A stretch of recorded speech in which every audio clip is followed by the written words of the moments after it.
নমস্কার বন্ধুরা, আজ শেয়ার করব শীতকাল স্পেশাল ফুলকপির দারুণ স্বাদের একটি রেসিপি। আর এটা একবার বানিয়ে খেলে এর স্বাদ মুখে লেগে থাকবে সারা জীবন। শীতকালে তো আমরা নানান রকম সবজি বাড়িতে বানিয়ে থাকি। যেহেতু শীতকালে প্রচুর সবজি পাওয়া যায়, তাই তার মধ্যে কিন্তু এই ফুলকপিটা অন্যতম একটি সবজি, যেটা বাচ্চা থেকে বড় সকলেই ভীষণ পছন্দ করে। আর যদি এভাবে বানিয়ে দেওয়া যায় তাহলে তো কোনো কথাই হবে না। চলুন তাহলে দেখে নেওয়া যাক। তো প্রথমেই দেখুন, এখানে আমি একটা ফুলকপি নিয়েছি আর ফুলকপির ফুলগুলো কেটে নিয়েছি। খুব একটা বড় বড় করে কাটিনি, মিডিয়াম সাইজ করে কেটে নিয়েছি। আগেই কিন্তু আমি ফুলকপিটা ভালো করে ধুয়ে নিয়েছি ঠান্ডা জলে। এবার দেখুন, এখানে আমি একটা পাত্রের মধ্যে গরম জল করে নিয়েছি। এবার এই গরম জলের মধ্যে প্রথমেই দিয়ে দেব 1 চামচ লবণ। তারপর দিয়ে দিচ্ছি সামান্য একটু হলুদ গুঁড়ো। আর এখনকার ফুলকপি কিন্তু ভাপিয়ে নেওয়ার প্রয়োজন হয় না, একটু গরম জলের মধ্যে 10 মিনিট রেখে দিলেই কিন্তু ফুলকপি ভাপানো হয়ে যাবে। এই সময়ের ফুলকপি কিন্তু খুব নরম হয় আর খুব তাড়াতাড়ি কিন্তু ফুলকপিটা সেদ্ধ হয়ে যায়।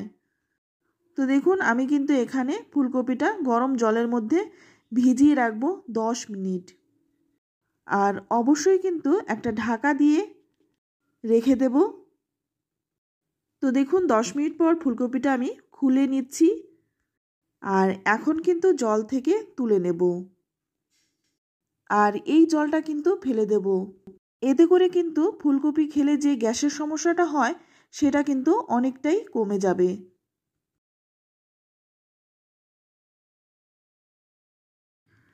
তো সবগুলো ফুলকপি জল থেকে তুলে নিলাম। এবারে দেখুন, এখানে আমি একটা আলু পাতলা পাতলা করে কেটে নিয়েছি। তো আমি এখানে আলুটা দিয়েছি, আপনারা চাইলে কিন্তু আলুটা নাও দিতে পারেন। এবার এর মধ্যে দিয়ে দেব স্বাদ মতো লবণ আর দিয়ে দিচ্ছি 1/2 চামচ লঙ্কার গুঁড়ো। এটা আমি ঝাল লঙ্কার গুঁড়ো দিয়েছি, আপনারা চাইলে কিন্তু কাশ্মীরি লঙ্কার গুঁড়োটাও দিতে পারেন। দিয়ে দিলাম সামান্য একটু হলুদ গুঁড়ো। এবারে এখানে দিয়ে দিচ্ছি 2 চামচ চালের গুঁড়ো। আমি এখানে চালের গুঁড়ো দিচ্ছি, আপনারা কিন্তু কর্নফ্লাওয়ারটাও দিতে পারেন বা অ্যারারুটও দিতে পারেন। যার হাতের কাছে যেটা থাকবে দিয়ে দেবেন। এবার কিন্তু খুব ভালো করে মেখে নিলাম। চালের গুঁড়োটা ফুলকপির গায়ে ভালো করে কোট হয়ে গেছে। এবার রান্নাটা করার জন্য প্রথমেই আমি কড়াই গরম করে নিয়ে এখানে দিয়ে দিচ্ছি 2 চামচ সর্ষের তেল। আর এই রান্নাটা যদি সর্ষের তেলে করা হয় খেতে কিন্তু অনেক বেশি ভালো হয়। তেলটা ভালো করে গরম করে নিয়ে এখানে দিয়ে দিচ্ছি মেখে রাখা ফুলকপি। এবার ফুলকপিটাকে খুব ভালো করে ভেজে নেব। 2 মিনিট ভেজে নেওয়ার পর এবার একটা ঢাকা দিয়ে দিয়ে ভাজবো। এতে করে ফুলকপিটা নরম হয়ে যাবে আর ভাজাও কিন্তু তাড়াতাড়ি হয়ে যাবে। তো দেখুন, ফুলকপিটা কিন্তু খুব ভালো করে ভাজা হয়ে গেছে। এবার ভেজে তুলে নিলাম। এবার ওই কড়াইয়ের মধ্যেই দিয়ে দিচ্ছি আর 1 চামচ সর্ষের তেল। এবার তেলটা সামান্য গরম করে নিয়ে এর মধ্যে দিয়ে দিচ্ছি একটা বড় সাইজের পেঁয়াজ, একটু বড় বড় করে কেটেছি। আর সঙ্গে আমি কিন্তু একটা ক্যাপসিকামও কেটে দিয়েছি। এবার পেঁয়াজ আর ক্যাপসিকামটাকে হালকা লালচে রং ধরিয়ে ভেজে নেব, তবে খুব বেশি ভাজবো না। তো দেখুন, এই রকমভাবে ভেজে তুলে নিলাম। এবার ওই কড়াইয়ের মধ্যেই দিয়ে দিচ্ছি আরও 2 চামচ সর্ষের তেল। তেলের মধ্যেই দিয়ে দিলাম 4-5 কোয়া থেতো করা রসুন। আমি রসুনটা থেতো করে দিয়েছি, আপনারা চাইলে কিন্তু বেটেও দিতে পারেন, তবে থেতো করে দিলে কিন্তু এর স্বাদটা বেশি ভালো লাগে। আর দিলাম 1 চামচ আদা বাটা আর 2 চামচ পেঁয়াজ বাটা। তো চাইলে কিন্তু আপনারা এই মশলাটাকে একসঙ্গে মিক্সিতেও বেটে নিতে পারেন। এবার এই মশলাটাকে খুব ভালো করে একটু কষিয়ে নিচ্ছি যতক্ষণ না মশলার কাঁচা গন্ধটা চলে যাচ্ছে। তো মশলাটা দেখুন কষিয়ে নেওয়ার পর এবার এর মধ্যে দিয়ে দিচ্ছি 3-4টে কুচনো কাঁচা লঙ্কা আর একটা টমেটো। ঝালটা কিন্তু অবশ্যই নিজেদের স্বাদ অনুযায়ী দেবেন। এবার এখানে আমি কিছু গুঁড়ো মশলা দিচ্ছি, তাই প্রথমে দিয়ে দিচ্ছি 1 চামচ জিরে গুঁড়ো, 1 চামচ ধনে গুঁড়ো আর সামান্য একটু দিয়ে দিচ্ছি হলুদ গুঁড়ো। এবার এই সমস্ত মশলা দিয়ে আবারও কিন্তু 5-6 মিনিট কষিয়ে নেব।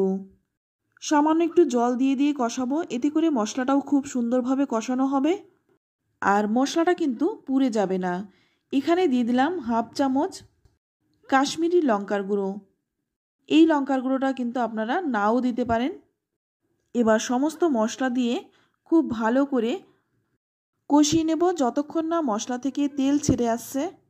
তো দেখুন মশলা থেকে কিন্তু তেল ছেড়ে দিয়েছে, মশলাটা খুব ভালো করে কষানোও হয়ে গেছে। এবার এর মধ্যে দিয়ে দিলাম ভেজে রাখা ফুলকপি। এবার এই মশলার সাথে ফুলকপিটা ভালো করে কিছুক্ষণ কষিয়ে নেব। এর মধ্যে একটু জল দিয়ে দেব যাতে করে মশলাটা খুব ভালো করে ফুলকপির সাথে মিশে যায়, এতে করে কিন্তু কষানোও ভালো হবে। তো ভালো করে একটু নেড়েচেড়ে মিশিয়ে নিয়ে এবার একটা ঢাকা দিয়ে রেখে দেব 5 মিনিটের মতো। তো 5 মিনিট পর দেখুন ঢাকনাটা খুলে নিলাম আর এখন কিন্তু ফুলকপি মশলা খুব ভালো করে কষানো হয়ে গেছে। তো আরেকটু নেড়েচেড়ে এই জলটা একটু শুকিয়ে নিলাম। এইভাবেই কিন্তু ভালো করে নেড়েচেড়ে ফুলকপিটা কষিয়ে নিচ্ছি। আর আপনারা তো জানেনই যত কষানো হবে তত কিন্তু রান্নাটা খেতে ভালো লাগবে। এবার এর মধ্যে দিয়ে দেব স্বাদ মতো লবণ। লবণ কিন্তু আপনারা আগেও দিতে পারেন। আর দিয়ে দিলাম সামান্য একটু চিনি। চিনিটা দিলাম স্বাদটা ব্যালেন্সের জন্য। এবার ভালো করে নেড়েচেড়ে মিশিয়ে নিয়ে এখানে কিন্তু দিয়ে দিচ্ছি 1 কাপ জল। জলটা দিয়ে ভালো করে নেড়েচেড়ে মিশিয়ে নিয়ে এবার এর মধ্যে দিয়ে দেব ভেজে রাখা পেঁয়াজ আর ক্যাপসিকাম।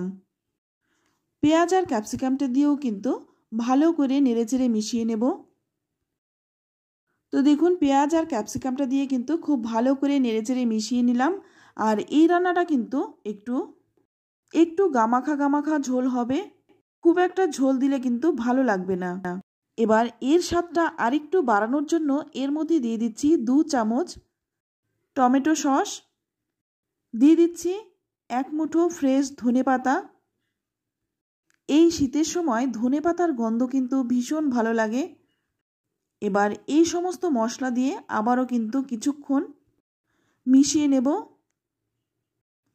এবার গ্যাসের আঁচটা একদম কমিয়ে দিয়ে 5 থেকে 6 মিনিট ঢেকে রাখব। 5-6 মিনিট পর দেখুন ঢাকনাটা খুলে নিলাম। আর এটা দেখতেও যতটা সুন্দর খেতেও ভীষণ ভালো হয়। আর এটা কিন্তু রুটি, পরোটা, পোলাও এই সব কিছুর সাথে খেতে বেশি ভালো লাগে। তো বন্ধুরা রেসিপিটি কেমন লাগলো অবশ্যই কমেন্টে জানাবেন।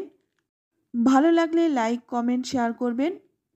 আর আমার চ্যানেলে নতুন বন্ধু হয়ে থাকলে চ্যানেলটা সাবস্ক্রাইব করে আমার পাশে থাকার অনুরোধ রইল। তো আজ এই পর্যন্ত, আবারও দেখা হবে অন্য কোনো নতুন রেসিপিতে।